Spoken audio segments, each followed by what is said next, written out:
បើមានលុយមានមុខរបរ5ដែលគួរតែបើក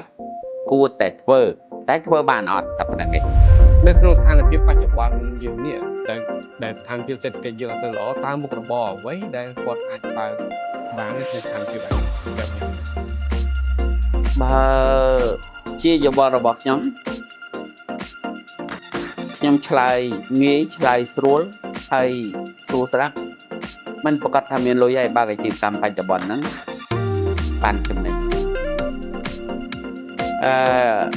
បច្ចុប្បន្ននេះគេហៅសេដ្ឋកិច្ចធ្លាក់សេដ្ឋកិច្ចដណ្ដើមអ្នកណាថាល្អលោកគ្រូមិនដឹងទេប៉ុន្តែសម្រាប់លោកគ្រូមើលឃើញមិនល្អទេបើមានលុយមានមុខរបរ5ដែលគួរតែបើកគួរតែធ្វើតែធ្វើបានអត់តែប៉ុណ្្នឹងឯង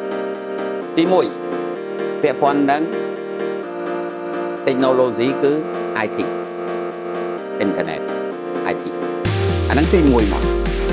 អ្នកណាអត់ IT បាទអ្នកណាអត់ internet បាទអ្នកណាអត់ technology អត់ media បាទ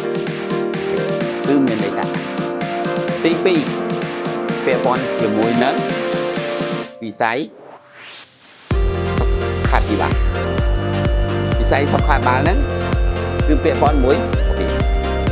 clinic និងទីពេទ្យ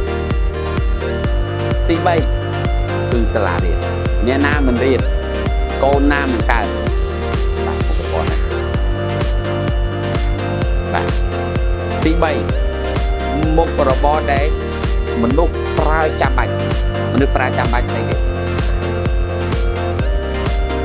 ទៀតមានអីទៀតដុសថ្មិញអត់ដុសសាប៊ូអត់ដុសសាប៊ូញ៉ាំអត់ញ៉ាំសបាយអត់សបាយហាត់ប្រាណអត់ប្រាណរបស់ដែលចាំបាច់គឺចាប់ពុលចាប់បាទទី5ពាក់ព័ន្ធជាមួយការញ៉ាំ F&B អានឹងវាបូករួមជាមួយទាំងសបាយមនុស្សតែមានលុយញ៉ាំមានលុយចង់សបាយជ្រីប្រាប់មិនចិត្តថាអញ្ចឹងមុខរបរបច្ចុប្បន្ននៅសល់តែមុខរបរដែល5វាជាមុខរបរដែលពិសេសដែលយើងគួរតែបើមានលុយមានថវិកាសិក្សាហើយអាចបើកបានហើយអាជីវកម្មផ្សេងទៀតដូចជា real estate ទៅសង់ទៅលក់កូជេណូអ្នកកំពុងតែចំណាយពេលវេលាខុសហើយវាសល់តិចណាស់ស្ដើងណាស់ពិបាកណាស់បច្ចុប្បន្នហ្នឹងដូចអ្នកខ្លះគាត់ថាតែខំទៅរកក្រៅសួរបានអត់គាត់ថាបានមករកទៅអីបើមិនក៏មិនរកអាតល់រកតែមករកទៅអីចាមក